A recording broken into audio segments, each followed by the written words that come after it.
Hey everyone, it is Shona here from Shona Speaks, and I am back with another episode. So, this episode will pretty much be a continuation of the last episode, which is titled If I Can't Say No, I Can't Say Yes, Muskegon edition. And I want to create this episode to talk about all the backlash and really heat I've been getting for speaking my truth and about my trauma. And all the people who had something negative to say, their initial response was never, I'm sorry that happened to you, I'm sorry you went through that, anything in that nature. No. Some people didn't even, some people are just like, name. You know, what's the name? And I just want to educate the uneducated that you can't just say this person did this to me without proof and evidence, without there being legal consequences. Now, I know everybody is not educated on the justice system, and some people only find out when they're going to jail, you know, that what they can and can't do or whatever. But or getting hit with a lawsuit, that's when people find out. And I'm not trying to be like some people out here where they just run in their mouth and not thinking about the legal actions and consequences for the things that they say. And considering me, I'm speaking and saying and telling my own life story, knowing that if I was to say this person's name, I have to back it up legally, and this is just something I can't do. There is no physical evidence that this happened to me. There are no witnesses who can vouch and say, I seen him do this. None of that.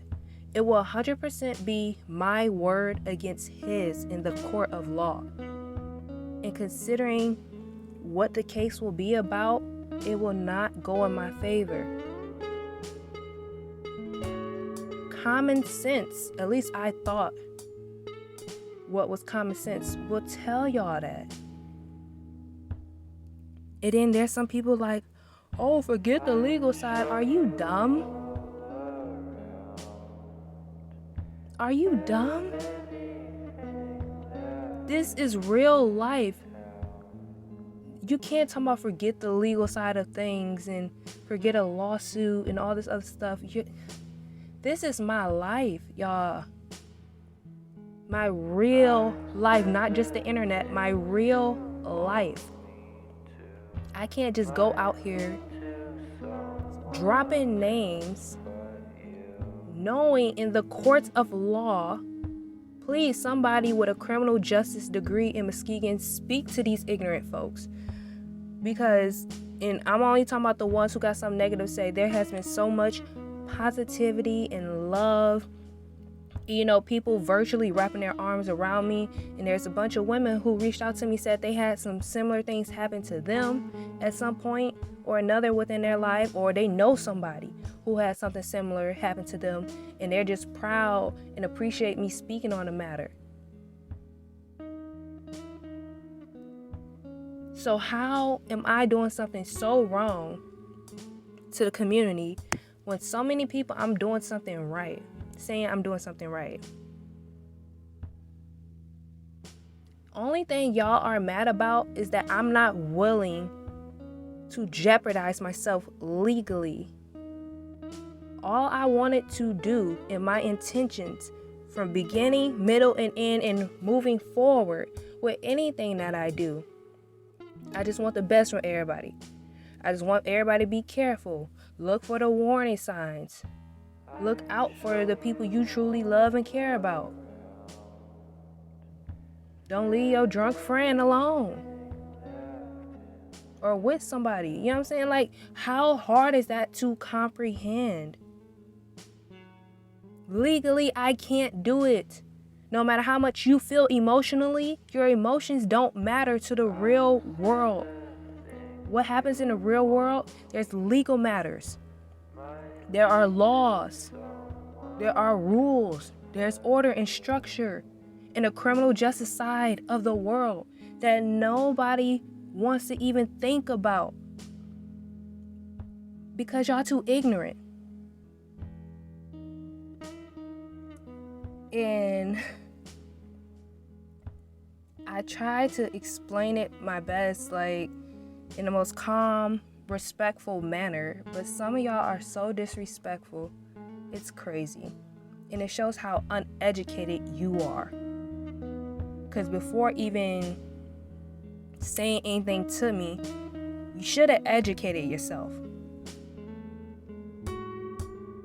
You guys seen on my Facebook, it says human services major. How many people actually look to see what is that? What is that field? How many people clicked on a link on a YouTube video that I posted? Where does that link lead you to?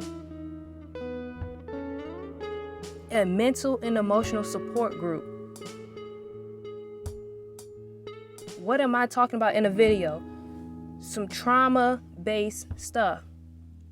And at the end of the video, I gave everybody, their tips on being safe, disclaimer and warnings and stuff like that for all women, not just women in Muskegon. I tell you guys about a mental and emotional support group because I don't know what y'all have been through in life. And like I said, there's plenty of people who reached out to me, and there has been people who joined the group since I dropped my last episode. So God knows I'm doing something right. Because there needs to be a safe space and community for people like me.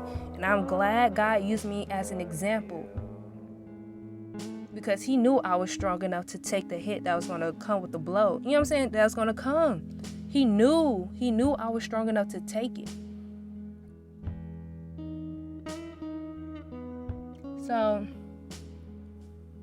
and I will say it in this episode, if you are somebody who wants a community and be around a community of people who will uplift you, motivate you, and inspire you and push you to be the best version of yourself, join a Friend and Me mental and emotional support group on Facebook.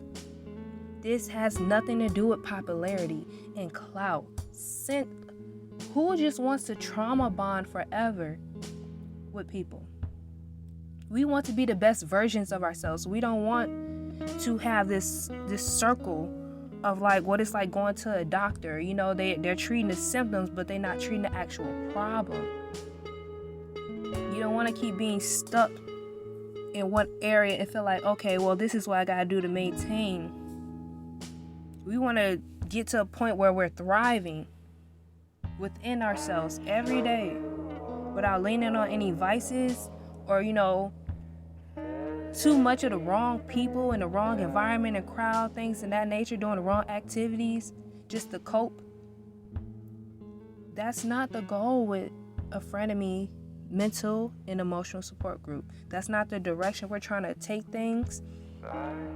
And like I said, it's just a safe space, a safe haven. So join, And going full circle, hopefully this episode educated the uneducated and gave certain talking points for those who are educated, who's gonna have to educate some ignorant people out there, because y'all are going to run into them, especially if you're in the same city. So you're gonna have to do your part in educating the uneducated before they make an uneducated decision that can affect a lot of people. So, just keep that in mind. I will talk to you all soon. And yeah, bye.